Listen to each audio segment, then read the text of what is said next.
মেলার মাঠে ডেকোরেটর নিখোঁজ কাণ্ডে ইতিমধ্যেই প্রতাপগড়ে কুখ্যাত সমাজ বিরোধী রাকেশকে থানায় এনে জিজ্ঞাসাবাদ করছে পশ্চিম থানার পুলিশ। এই চ্যানেলের পর্দায় খবরটি প্রচারিত হওয়া মাত্রই নড়েচড়ে বসতে বাধ্য হয় জেলা পুলিশের স্থানীয় আধিকারিকরা। নিখোঁজ গৌতম সাহার বাড়ির আশপাশ এলাকার সিসিটিভি ফুটেজ খতিয়ে দেখে পুলিশ। শুরু হয় চুলচেরা তদন্ত। পুলিশ টের পায় ওই সময় লাল রঙের একটি থার গাড়ি গৌতম বাবুর বাড়ির কাছাকাছি এলাকায় দেখা গেছে।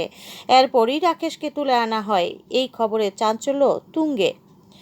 ক্রমশ এই শহর যে রোমহর্ষক অপরাধকাণ্ডের আঁতুড়ঘরে পরিণত হয়ে উঠছে এতে কোনো সন্দেহ নেই। শেষ খবরে জানা গেছে অভিযুক্ত রাকেশ ও ডেকোরেটর এবং গৌতম বাবুর সঙ্গে কিছুদিন আগে তার বাদানুবাদ ঘটে।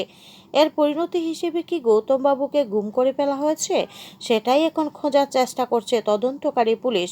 উল্লেখ্য, গতকাল তার বাড়ি থেকে রাতে সিঁড়িতে নিচে নেমেছিলেন। তারপর থেকেই তার আর কোনো খোঁজ নেই। Bureau report, ভয়েস24.in।